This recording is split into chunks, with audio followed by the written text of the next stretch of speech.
Kita berdoa ya. Datanglah kerajaan-Mu dan jadilah kehendak-Mu atas setiap kami di planet bumi ini seperti di sorga. Nyatakan diri-Mu lewat firman-Mu, karena firman-Mu ya dan amin. Firman-Mu bahkan jauh lebih kuat dan jauh lebih tajam dari pedang bermata dua manapun, yang sanggup memisahkan roh dan jiwa, sendi-sendi dan sumsum, pertimbangan dan pikiran hati kami. Tolonglah Tuhan oleh anugerah-Mu supaya setiap kami siap kapanpun Tuhan memanggil kami, dan siap pula bertanggung jawab nanti dalam pengadilan-Mu yang akan datang. Dapatilah kami hidup benar, takut Tuhan, mengasihi Tuhan, berbuah lebat bahkan tinggal tetap. Berfirmanlah, kami siap untuk mendengarkannya. Dalam nama di atas segala nama, Raja di atas segala raja, Tuhan kami Yesus Kristus. Katakan amin. You may be seated. Silakan suruh duduk kembali. Shalom semuanya. Apa kabar saudara? Tentu dalam pemeliharaan Tuhan. Wow. Saudara aku dikasih Tuhan, saya diberi tema oleh Bapak Gembala di sini, yaitu mengikuti keteladanan hidup Yesus di dalam keluarga. Ya. Saudaraku, Indonesia mencanangkan tahun 2045 disebut sebagai Indonesia emas. Sebab menurut bonus demografi Indonesia, satu negara disebut mengalami keemasan itu kalau bonus demografinya itu 50% ke atas. Artinya angkatan muda yang produktif itu di atas 50%. Dan Indonesia tahun 45 itu diperkirakan 70%.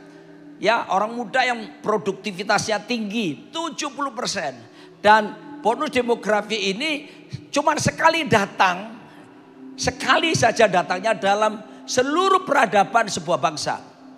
Saudaraku, Indonesia emas diharapkan. Tapi kalau nggak dipersiapkan dari sekarang, dari keluarga-keluarga, saya pribadi akan khawatir.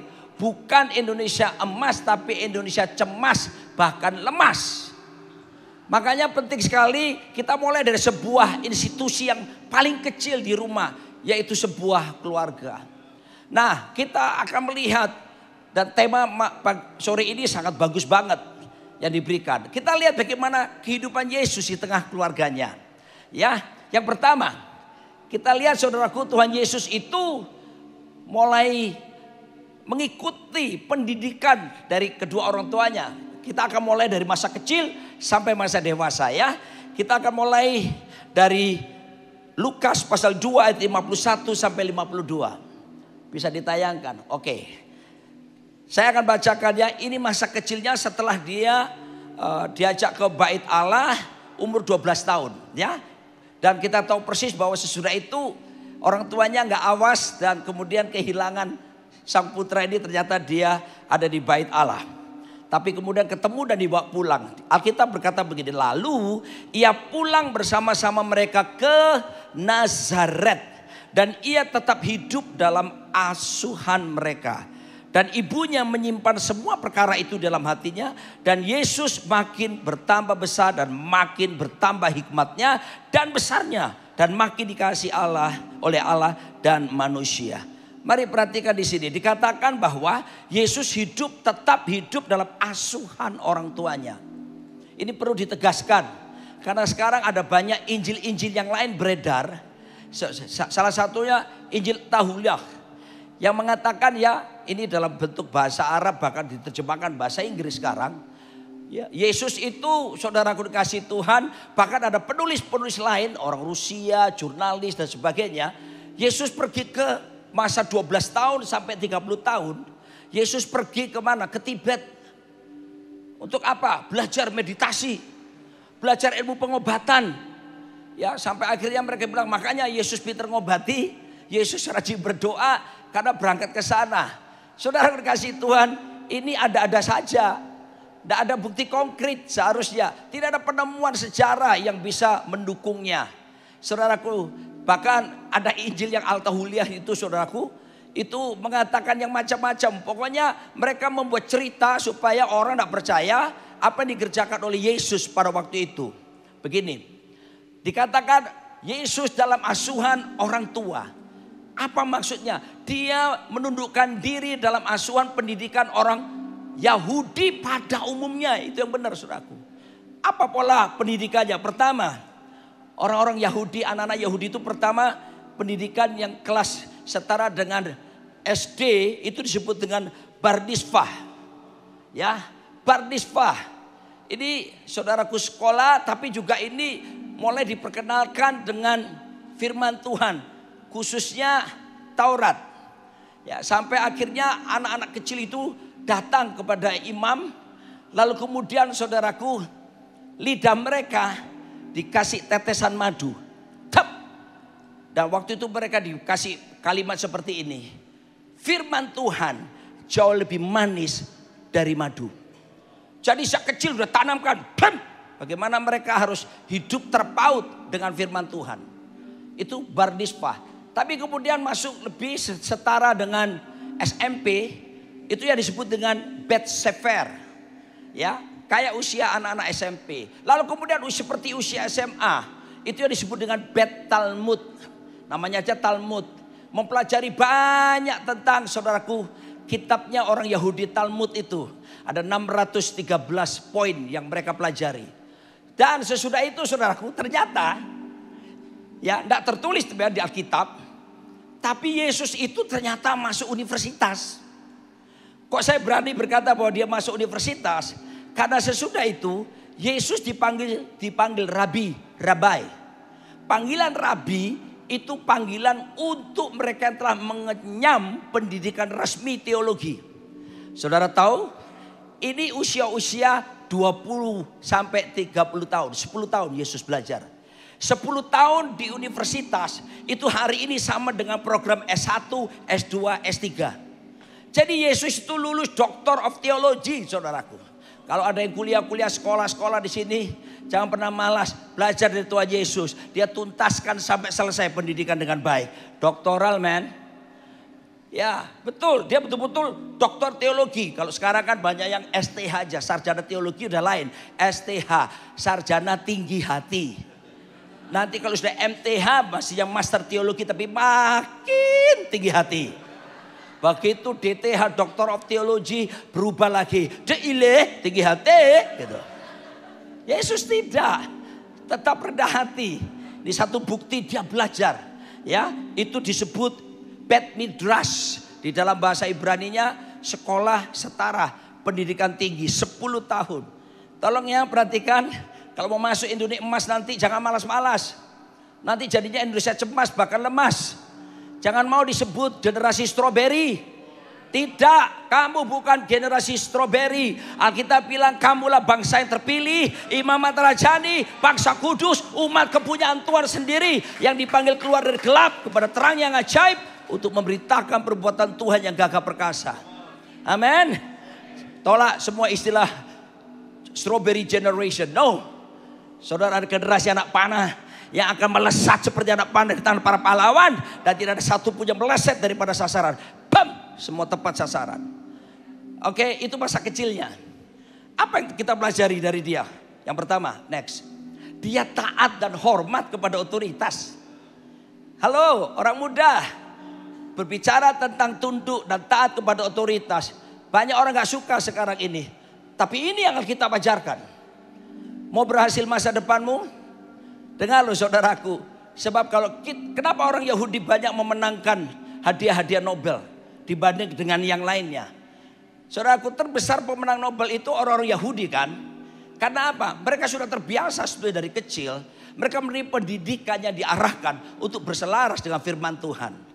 Mari kita mau lihat bersama-sama bahwasanya betapa sejak dari kecil perlu diperkenalkan. Sebab children see, children do.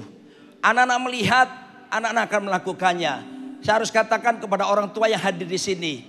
Pelayanan ministry itu bukan cuma di mimbar ini atau prophetic ministry. Pelayanan nubuatan. Orang bilang pelayanan nubuatan itu praise and worship. Itu bagian kecil dari pelayanan yang disebut prophetic.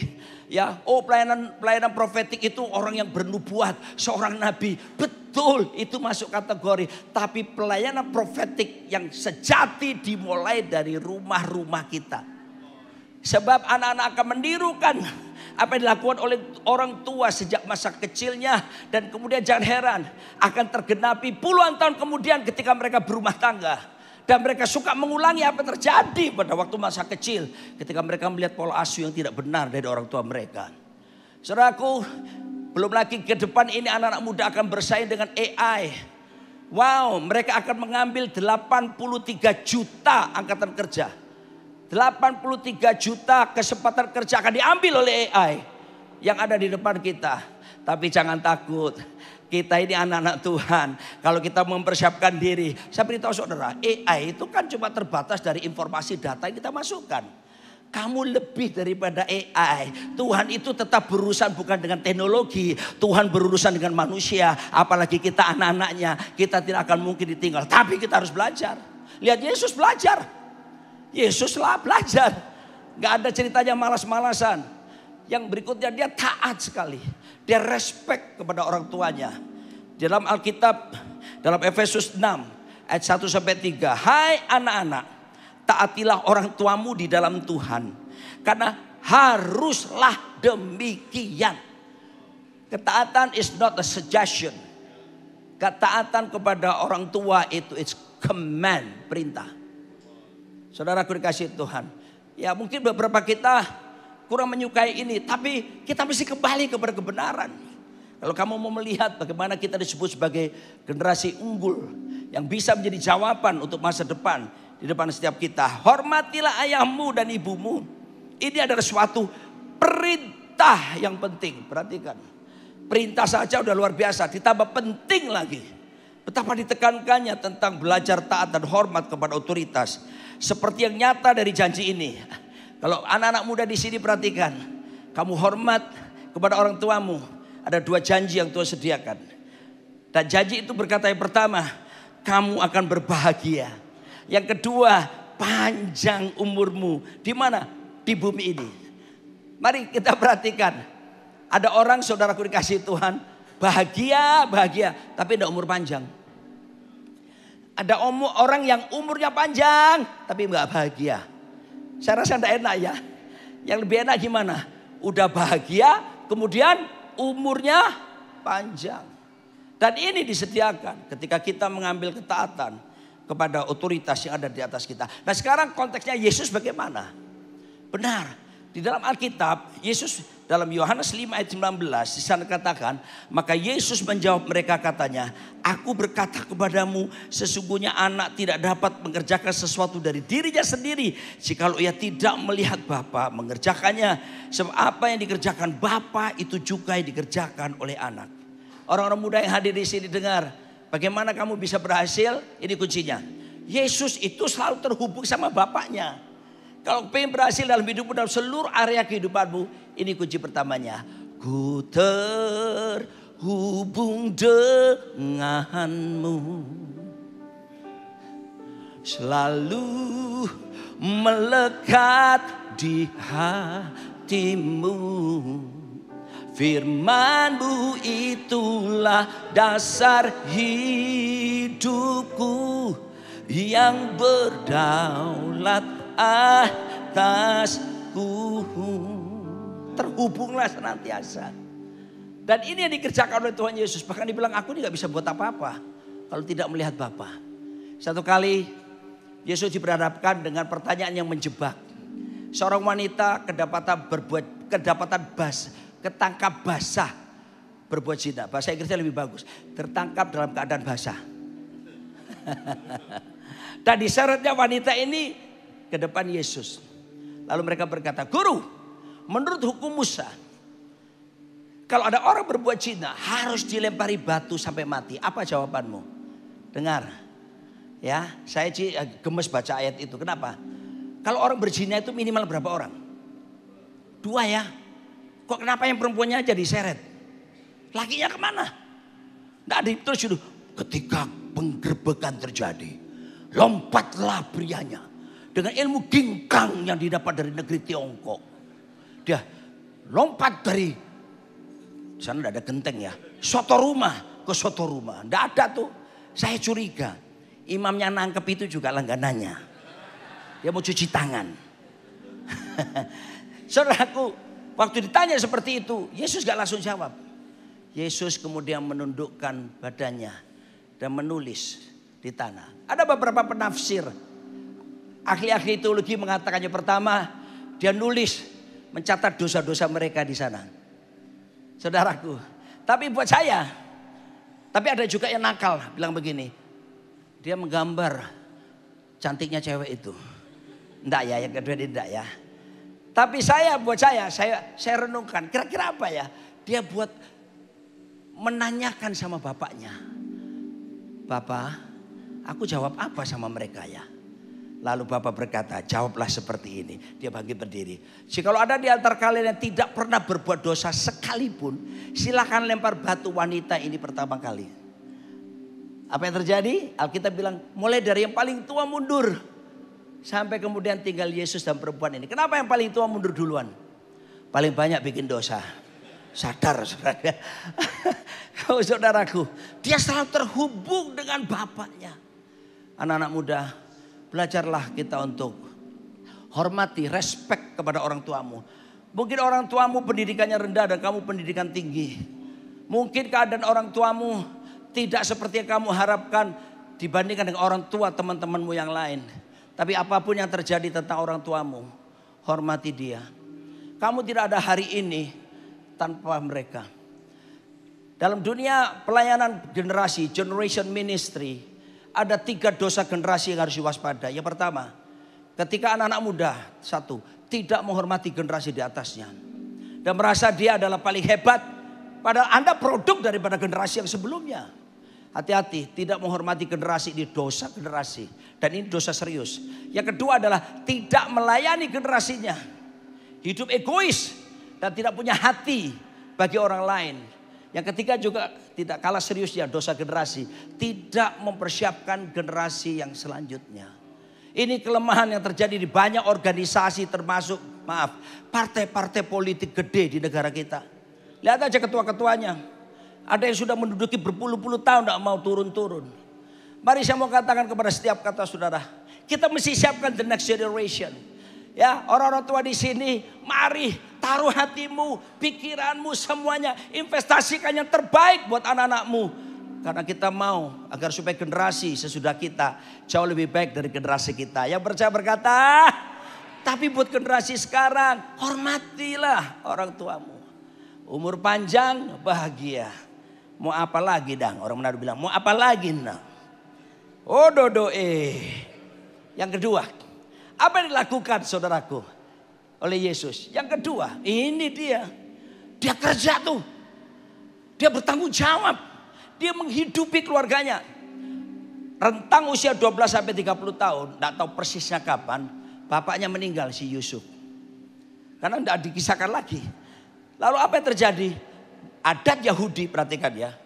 Anak laki-laki umur 10 tahun sudah diajari untuk menjalankan bisnis orang tuanya. Keren ya.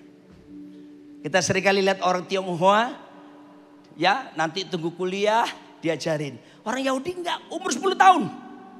Diajari sekarang, kalau kamu bisnis gini. Ya mungkin dia coba lihat gimana papanya sebagai tukang kayu. Lalu kemudian Yesus menguasai perkayuan. Jesus not only the Lord of spiritual things, but Jesus also the Lord of marketplace. Dia juga penguasa dunia perniagaan. Dia skillful. Dia melakukannya luar biasa. Dan dia bertanggung jawab. Dia hidupi mamanya dan adik-adik jasmaninya yang dilahirkan atas hubungan suami istri antara Yusuf dengan Maria. Mari kita mau jelaskan kenapa dia seperti itu. Mari kita dalam dunia teologi, saya dosen sekolah kitab ya, jadi saya juga mengajar tentang ilmu homiletik, ilmu tentang berkhotbah. Dan ilmu hermeneutik, yaitu menafsirkan khotbah atau kebenaran firman. Ada istilah dalam ilmu teologi namanya the law of first mention. Hukum pertama kali disebutkan. Kapan sebuah kata pertama kali disebutkan di Alkitab, itu ahli-ahli teologi itu menyorotinya. Kenapa? Supaya nanti tidak ada deviasi penyimpangan dalam penggunaan kata ini selanjutnya. Contoh, kapan kita ketemukan kata kerja? Bekerja pertama kali.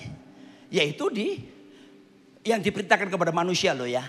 Kejadian 2 ayat 15. Tuhan berkata kepada Adam, ya, di Taman Eden waktu itu, usahakan taman ini. Dipakai kata work, not job, but work. Dalam bahasa Yunaninya, ya, itu dipakai kata ergon. Saudara aku dikasih Tuhan, ini penting sekali. Bedakan antara job and work. Kalau job, kamu melakukan berdasarkan skillmu. Sifatnya outside in. Kamu belajar sesuatu dari orang, kamu tangkap ilmunya, lalu kamu praktekkan. Itu job. Tapi kalau work beda. Ini yang sering dipakai Yesus kata work dibandingkan job. Yesus memakai kata work. Kalau work yang kedua bedanya gini. Bukan dari luar ke dalam keterampilanmu, tapi inside out. Dari dalam dikeluarkan. Makanya Tuhan menciptakan kita, siapapun kita, sudah ada potensi, karunia, ada talenta masing-masing kita. Jangan pernah berkata, aku tidak bisa apa-apa. Kamu menghina penciptamu. Tuhan itu selain Tuhan, dia investor agung. Waktu dia ciptakan saudara, itu dia investasi dalam dirimu. Tidak ada investor mau rugi. Kalau ada pengusaha-pengusaha di sini, misalnya Anda invest dengan teman bisnismu 5 orang. Masing-masing katakanlah 10 miliar. Dan Anda salah satu daripada 5 orang itu. Anda tidak mungkin berkata begini, ya deh gue deh merem-merem 10 M deh. Loh kok bisa begitu? Gak apa-apa hilang-hilangan. Gak mungkin. Apalagi di tengah keadaan yang hashtag di mana-mana sekarang itu. Indonesia sedang tidak baik-baik saja. Hashtag lagi Indonesia gelap. Anak-anak muda tulis hashtag kabur aja dulu. Ya kan hari-hari ini. Kamu pasti hitung. Mana namanya invest bunyi M. Kamu akan dihitung return on investmentnya kapan. Kapan break even pointnya kapan. Bagaimana dengan risiko-risiko akan dihadapi. Ketika kamu hitung dengan cermat di atas kertas. Dan kamu berdoa lalu kamu putuskan. Gua invest 10 M. Kenapa? Saudara mengharap penghasilan bukan cuma kembali pokok. Saudara berharap keuntungan bukan? Kok sepi ya? Coba Pak Gembala jawab. Amin. Saya yakin saudaraku harus mengerti ini. Yesus ciptakan saudara, di dalam dirimu ditanam, dia investasikan karunia, talenta, bakat, potensi. Makanya gak cukup cuma setia. Banyak orang mengedepankan, oh yang penting kamu setia. Hati-hati, itu kebenarannya separuh. Not just faithful, but you have to be fruitful my friend. Kamu harus berbuah juga. Karena investor butuh nanti pertanggungjawabannya. Kamu gimana? Gua kasih 1 talenta. Pengembaliannya berapa? Tuh yang kasih 1 talenta dia bilang apa? Wah disimpan aja. Cincai hanya. 1 dapat. Gua dapat 1. Gua kasih pulang 1. Hanya. Tuhan marah kepada 1 talenta itu. Yang 2 jadi 4. Yang 5 jadi berapa? 10 dan ditambah 1 yang tadi 1 gak butuh apa diambil jadi 11. Mari saudaraku. Ayo kerja sungguh-sungguh. Tapi bukan kerja sekedar job. Work. Kembangkan talenta potensimu. Mari saya beritahu. Siapapun kamu kalau kamu mengembangkannya di dalam. Tidak ada satupun orang miskin di sini. Tidak ada orang minta-minta. Tuhan sudah berikan. Semua setiap kita pasti ada. Oke. Beda kedua antara job and work. Job. Kalau kamu kerja biasa. Kamu bisa dipecat oleh bosmu. Betul gak? Tapi kalau kamu mengerjakan workmu, tidak ada yang memecat kamu. Sebab itu dikeluarkan dari dalam. Temukan itu. Anda tahu saya oleh anugerah Tuhan, Pastor Andi. Saya sejak tahun 91 udah ada album rekaman. Waktu itu Maranatha Record, QJC. Ini album pertama saya. Si. Ya, saya masih tinggal di kota Surabaya. Lalu oleh pihak Maranatha saya dikasih tiket bisnis kelas. Tahun 91 aku masih kurus kecil dan lebih pendek dari ini. Kurang lebih sama deh ya. Enggak sampai 160. Saya sampai duduk enggak percaya. Saya duduk di bisnis kelas. Celek kaki saya Pak Andi enggak sampai ke lantai. Lalu saya terbang dan kemudian saya masuk album rekaman ini. Lagu pertama ini. Di hadiratmu aku puas Di hadirat-Mu aku bebas. Ya.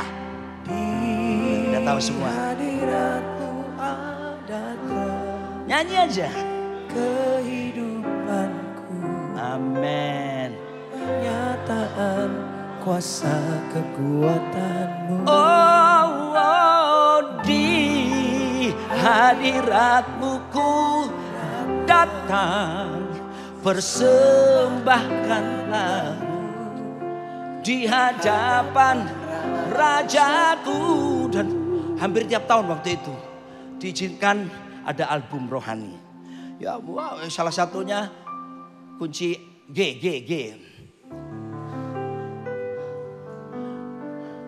Sungai sukacitamu mengalir dalamku.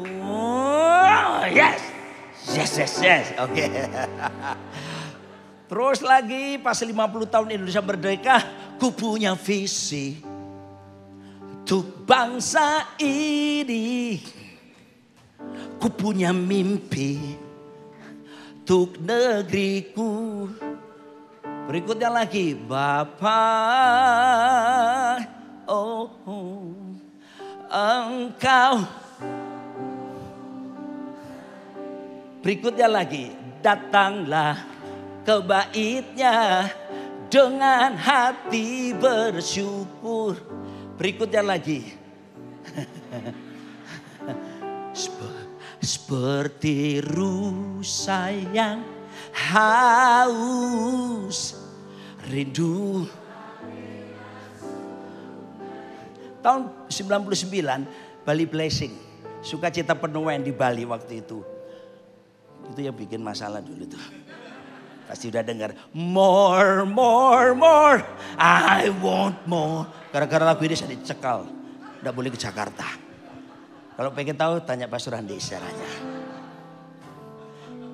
Tahun 2000 kami mengalami kerusuhan di Mataram, Pulau Lombok. Saya dulu pelayanan di Mataram. Dan di situ banyak gereja dibakar dan kami harus mengungsi ke Bali. Dan di Bali itulah kami buat album yang berikutnya. Kaulah Tuhan yang berjanji tak sekali pun kau ingkari. Ada suara yang lain tapi tidak ada orangnya ya. Kalau orang Surabaya bilang, ono suara gak ada uwong. Apa iku gendruwo. Oke. Nah, lalu selesai. Ya ada beberapa album berikutnya kompilasi. Lalu saya berpikir, Tuhan, what next? What next, Lord? Tuhan kasih ide buat saya. Bikin buku. What? Tidak pernah muncul. Saya ini kuning 6. Istriku ungu baru 6. Ini perfeksionis, teliti, detail. Waduh, mikir dulu baru ngomong. Saya sebaliknya. Ngomong dulu baru mikir. Lalu saya mulai duduk. Dan saya berkata, Tuhan, saya mau keluarkan semua potensi. Work ada di dalamku. Aku mau beriman. Bikin buku mulai taktik, tek. Ketika terbang di atas pesawat, saya tulis buku. Ketika naik kereta api, saya tulis buku. Jakarta lagi macet, saya ketik di tengah jalan. Mari saya beritahu saudara. Beberapa buku telah beredar. Satu buku, saya bisa dapatkan keuntungan ratusan juta rupiah. Tapi udah kadung janji sama Tuhan, Pastor. Suruh hasilnya 100% buat pekerjaan Tuhan. Tapi saya sedang beritahu pada saudara. Jangan pernah berhenti untuk bangkitkan work yang dalam dirimu. Tempat penyimpanan harta karun termahal di dunia bukan tambang nikel, bukan tambang emas, bukan tambang batu bara. Tempat penyimpanan harta karun termahal dunia itu di mana? Kuburan-kuburan. Ada banyak buku-buku hebat yang belum ditulis oleh penulisnya. Penulisnya mati. Ada banyak lagu-lagu bisa menginspirasi jutaan orang. Tapi belum ditulis lagunya, orang sudah mati. Saya dengan istri saya berdoa satu kali, Tuhan, jangan sampai kami mati dalam keadaan penuh. Biarlah kami mati dalam keadaan kosong. Artinya semua talenta, potensi, karunia, work dikerjakan. Yang percaya berkata, saya percaya kalau orang muda semua generasi Alpha, generasi Z saat ini melakukan ini, Indonesia emas akan terjadi. Amin. Yes. Kerja, tanggung jawab. Amin. Yang 3. Saya kurang berapa menit ya. Kurang 1 menit ternyata ya. Sermon 1 menit. Aduh. Oke. Ini penting. 1 menit gak apa-apa ya. Yang ini penting. Nomor 3. Yesus tidak pernah punya agenda pribadi.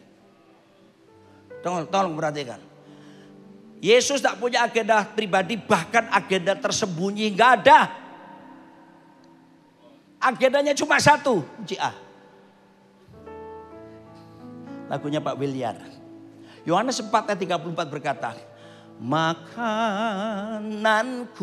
nyanyi dong, ialah melakukan kehendak Bapa.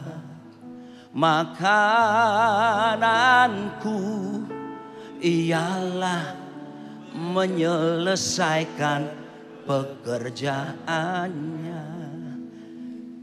Kalau pengen berhasil, jangan punya agenda pribadi, jangan punya agenda tersembunyi. Lakukan agenda Tuhan dalam hidupmu. Sebentar saya koreksi ya. Berapa banyak kita diajari oleh motivator di luar saya yang kita ikutnya sekali ikut 5 juta satu orang. Dream big. Miliki mimpi yang besar. Sebutkan mimpi besarmu. Mimpi besarmu. Sound good. Tapi tidak sesuai kebenaran. Dengar saya. Kenapa saya berkata begitu?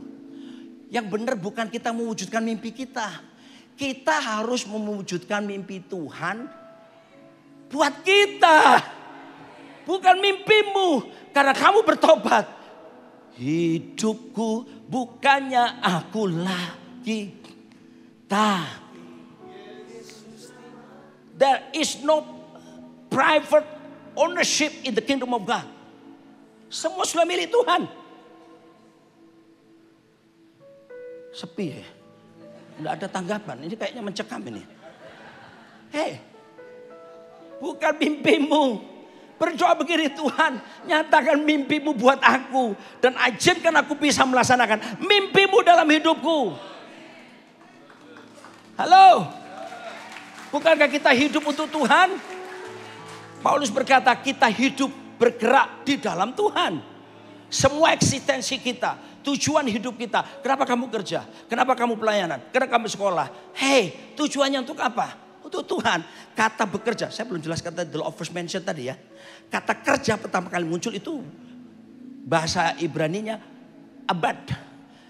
Usahakan di taman tadi, Kejadian 2:15. Turunannya namanya avoda. Jangan terkejut ya. Artinya apa sih? Gini, pekerjaanmu itu wujud pelayanan keimamatan di hadapan Tuhan. Pekerjaanmu adalah wujud pelayanan keimamatan bagi Tuhan. Jadi kalau kamu kerja sungguh-sungguh, itu penyembahanmu. Kita seringkali berpikir penyembahan cuma terbatas di panggung ini. No, ini betul. It's a part of worship. But the true worship is ketika kamu kerja. Kolose 3:23 berkata, aku melakukannya. Segala sesuatu yang kita lakukan dengan segenap hati. Seperti itu siapa? Tuhan dan bukan untuk manusia. Itu worship. Saya 37 tahun pelayanan praise worship. Kalau orang tanya, Pak, kasih saya definisi. Saya baca buku-buku banyak. Dan banyak definisi sudah. Sebenarnya worship tidak perlu didefinisikan. Worship perlu dipraktekkan. Dengar saudara. Tapi saya ambil satu ayat yang bisa mendefinisikan what is worship. Worship adalah Kolose 3:23 tadi. Segala sesuatu yang kamu lakukan, apapun, lakukan dengan segenap hati. Seperti itu Tuhan dan bukan untuk manusia. Jadi kalau kamu studi, kalau kamu kerja setengah-setengah. It's not your worship. Percuma kamu di mimbar, kamu worship sungguh-sungguh. Keseharianmu, kamu tidak mencerminkan kesungguhanmu. Pekerjaanmu, talentamu dan sebagainya. Kamu cuma dikenal sebagai penyembah ketika ada di kebaktian. Tapi sehari-hari kamu bukan penyembah. Ibadah kedua nanti saya akan lanjutkan. Kalau tidak dipanggil Pak Prabowo, silakan ikut ibadah yang kedua berikutnya. Kita bangkit berdiri bersama-sama. Belum selesai Pak. Masih ada satu poin. Aduh sayang poin ini, tapi waktunya udah mepet nih. Poin ini adalah Yesus menguduskan dirinya bagi murid-muridnya. Yohanes 17 ayat 19. Yesus berani berkorban. Nanti saya lanjutkan di ibadah kedua. Tolong suami-suami angkat tangan. The level of your love to your spouse is the same level with the love of God to the church. Level cintamu kepada istrimu seharusnya sama dengan level Kristus buat jemaatnya cintanya. Yesus mau mati loh buat gerejanya. Saya tanya suami-suami, mau mati buat istrimu enggak? Biar dia mati duluan Pak Roni dan saya kawin lagi.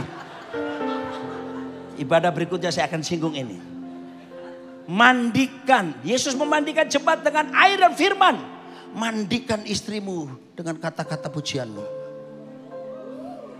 Mandikan istrimu dengan quality time-mu.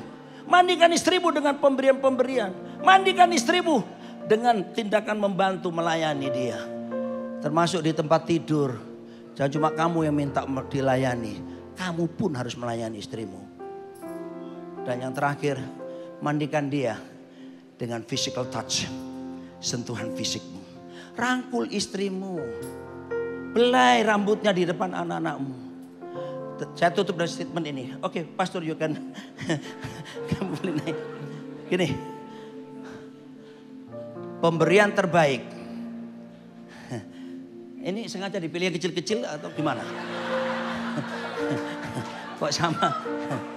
Batak kah? Batak. Horas atau Majua-Jua? Horas, oke. Tolong orang tua perhatikan. Pemberian terbaik yang bisa kita berikan kepada anak-anak kita. Bukan gadget terkini. Bukan bahkan mungkin kamu kasih mobil mahal Ferrari. Pemberian terbaik buat istrimu adalah perlakukan dia dengan penuh cinta di depan mata anak-anakmu. Pengen tahu lebih jauh? Ikuti ibadah yang selanjutnya. Tuhan Yesus memberkati Anda semuanya. Come on.